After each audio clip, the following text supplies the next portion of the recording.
कधी तुमच्या आयुष्यात अशी वेळ आली आहे का, जिथे एका बाजूला तुमचं 7 वर्षाचं प्रेम आहे आणि दुसऱ्या बाजूला 7 वर्षाचं स्वप्न आहे आणि तुम्हाला दोघांपैकी एकाचंच निवड करायची आहे? आजची गोष्ट अनया आणि करणची नाही आहे. आजची गोष्ट तुमची आणि माझी आहे. आपल्या कथेची नायिका अनया, वय वर्ष 31, पुण्यामध्ये राहणारी, एका छोट्या स्टुडिओमध्ये हँडमेड ज्वेलरी बनवते. इंस्टाग्रामवर 12,000 फॉलोवर्स, महिन्याचा नफा 25,000. आपल्या कथेचा नायक करण, वय वर्ष 33, तिचा बॉयफ्रेंड. 7 वर्षापासून दोघेही रिलेशनशिपमध्ये सोबत. IT मध्ये जॉब, महिना 1,20,000 पगार. दोघं मिळून हिंजवडीला एका 1 BHK मध्ये राहतात. लग्नाचं ठरलंय पुढच्या 6 महिन्यात. सगळं अगदी परफेक्ट चाललंय. मग एक दिवस अनयाला बंगळुरूहून फोन येतो. हाय अनया, मी शार्क टँकमधून बोलतोय. आम्हाला तुझ्या ब्रँडमध्ये 50 लाख इन्व्हेस्ट करायचे आहेत. 50 लाख. पण एक अट, तुला पुणे सोडून बंगळुरूला शिफ्ट व्हावं लागेल पुढची 2 वर्ष. आणि या 2 वर्षात नो रिलेशनशिप डिस्ट्रॅक्शन. म्हणजे करणला सोडून द्यायचं? अनयाने काय केलं? तिने पैसा निवडला की प्रेम? आणि तिने पैसा निवडला असेल तर ती स्वार्थी आहे का? चला शेवटपर्यंत ऐकूया, कारण या कथेचा शेवट तुम्ही विचारही केला नसेल असा आहे. अनयाचं स्वप्न लहानपणापासूनच होतं. स्वतःचा ब्रँड. तिची आजी कोल्हापुरी साज बनवायची. तेच तिचे मॉडर्न टच देऊन बनवायला सुरुवात केली. करणने तिला नेहमी सपोर्ट केला. तिचा पहिला लॅपटॉप, तिचं पहिलं प्रदर्शन, तिचं पहिलं पार्सल, सगळ्यामध्ये करणचा समावेश होता. पण गेल्या 1 वर्षापासून प्रॉब्लेम सुरू झाला होता. करणचं लग्नाचं प्रेशर. अनया, आता सेटल होऊया. माझ्या आईवडिलांना नातवंड हवं आहे. आणि अनयाचं करिअरचं प्रेशर. करण, मला अजून 2 वर्ष दे.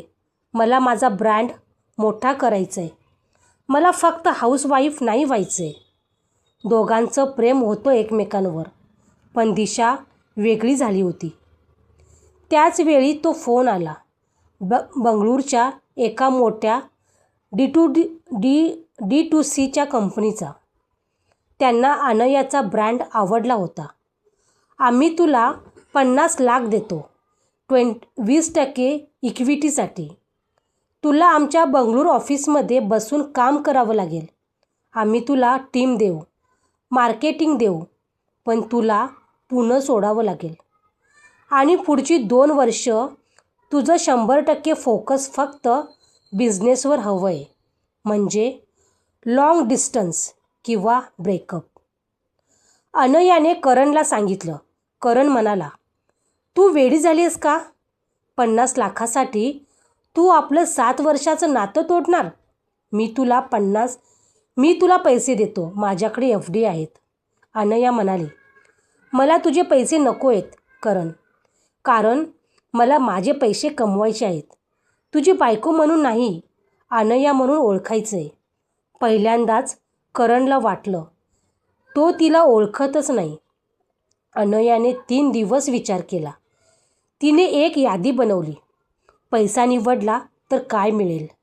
स्वतःची ओळख, 50 लाख, टीम आणि भविष्यात कोट्यावधीचा ब्रँड. प्रेम निवडलं तर काय मिळेल? करण, लग्न, मुलं, सिक्युरिटी. पण कायम मनात एक खंत, मी काहीतरी मोठं करू शकले असते. शेवटी तिने पैसा निवडला. तिने करणला सांगितलं, करण, मी बंगळुरूला जाते. आपण ब्रेक घेतोय 2 वर्षासाठी. करणला धक्का बसला. तो म्हणाला, ब्रेक वगैरे काही नसतं अनया. एक तर तू इथे थांबतेस, नाही तर आपण संपलो. त्या रात्री अनया खूप रडली, पण सकाळी तिने बॅग भरली. जाताना करण म्हणाला एकच वाक्य, तू जिंकलीस तर मला सांगू नकोस आणि हरलीस तर मला शोधू नकोस. अनया बेंगलोरला गेली. पहिले 6 महिने स्वर्ग होते. ऑफिस, टीम, फोटोशूट, 50 लाखाचं काम. पण 7व्या महिन्यापासून नरक सुरू झाला. तिचा ब्रँड आता तिचा राहिला नव्हता. कंपनी म्हणायची, हे डिझाईन नको, हे जास्त विकतं तेच बनव. अनयाची कला संपली, फक्त प्रोडक्शन उरलं. तिला पुण्याची आठवण यायची, करणच्या 1 BHKची, त्याच्या हाताच्या चहाची. पण ती फोन करू शकत नव्हती. तिने स्वतःचं दार बंद केलं होतं. इकडे पुण्यात करणने पण स्वतःला कामात झोकून दिलं. त्याने दुसऱ्या मुलीला भेटायला सुरुवात केली. आईवडिलांनी स्थळ आणलं होतं. 2 वर्ष संपली. अनयाचा ब्रँड आता 3 कोटीचा झाला होता. तिला मीडिया कव्हरेज मिळत होतं. पण तिच्या हातात काय होतं? 50 लाखातले पैसे संपले होते. कंपनीने तिला फक्त 15,000 पगारावर ठेवलं होतं आणि तिचा 20% हिस्सा आता 5% वर आला होता. कारण कंपनीने पुढचं फंडिंग घेतलं होतं. तिला कळलं, तिने आपली कंपनी विकली नव्हती, स्वतःला विकलं होतं. ती पुण्यात परत आली, थेट करणच्या घरी. करण दारात उभा होता, सोबत एक मुलगी, त्याची होणारी बायको. अनया म्हणाली, करण मी आले. करण म्हणाला, तू उशिरा आलीस अनया. अनया म्हणाली, मला माहीत आहे मी पैसा निवडला, पण मला आता कळलंय पैसा कमावता येतो, पण 7 वर्ष कमावता येत नाहीत.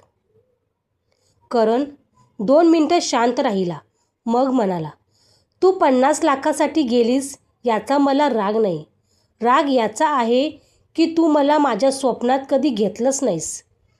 तू म्हणाली असतीस, करण तू माझ्यासोबत बंगळूरला चल, मी नोकरी सोडली असती. पण तू मला ऑप्शनच दिलं नाहीस. तू एकटीच ठरवलंस. हाच तर खरा पैसा vs प्रेमाचा अर्थ आहे. पैसा म्हणजे फक्त नोटा नाहीत. पैसा म्हणजे माझं स्वप्न, माझं करिअर, माझा अहंकार. आणि प्रेम म्हणजे आपलं स्वप्न. त्या दिवशी अनयाला कळलं, तिने पैसा नाही अहंकार निवडला होता. करणने लग्न केलं नाही त्या मुलीशी, पण त्याने अनयाला पण परत घेतलं नाही. तो म्हणाला, आपण दोघेही आता वेगळे झालोय. तू 3 कोटीच्या ब्रँडची मालकीण आहेस आणि मी अजूनही 1 BHK मध्येच आहे. आणि मी खुश आहे, कारण मी माझं प्रेम प्रामाणिकपणे केलं. आज अनया पुण्यात परत आली आहे. तिने नवीन ब्रँड सुरू केला आहे, छोटा पण 100% तिचा. आणि करण अजूनही तिचा सगळ्यात चांगला मित्र आहे. ते रोज संध्याकाळी चहा पितात, प्रेमी म्हणून नाही, 2 माणसं म्हणून, ज्यांनी पैसा आणि प्रेम दोन्हीची किंमत चुकवली आहे. जर तुम्ही अनयाच्या जागी असता तर तुम्ही काय निवडलं असतं? 50 लाख की 7 वर्षाचं प्रेम? जर तुम्हाला ही कथा थोडी जरी खरी वाटली असेल, तुमच्या आयुष्याशी जवळची वाटली असेल, तर या व्हिडिओला एक लाईक करून मला सांगा की तुम्हाला अशाच रिअल कथा आवडतात. आणि जर तुम्ही पहिल्यांदा माझी कथा ऐकत असाल तर चॅनलला सबस्क्राईब नक्की करा आणि त्या घंटीचं बटन दाबा, जी फक्त कथा नसते तर आपल्या सगळ्यांच्या आयुष्याचा आरसा असतो. जर ही कथा तुम्हाला आवडली असेल तर व्हिडिओला एक लाईक नक्की करा आणि ही कथा तुमच्या जवळच्या व्यक्तींसोबत शेअर करा. अशाच सुंदर, भावनिक आणि रहस्याने भरलेल्या कथा ऐकण्यासाठी आपल्या चॅनलला सबस्क्राईब करा आणि बेल आयकॉन दाबायला विसरू नका. पुन्हा भेटूया एका नवीन कथेसोबत. तोपर्यंत स्वतःची आणि आपल्या प्रेमाच्या माणसांची काळजी घ्या. कथा ऐकत रहा, पाहत रहा आणि आपल्या सुंदर कथांच्या दुनियेशी जोडलेले रहा. धन्यवाद.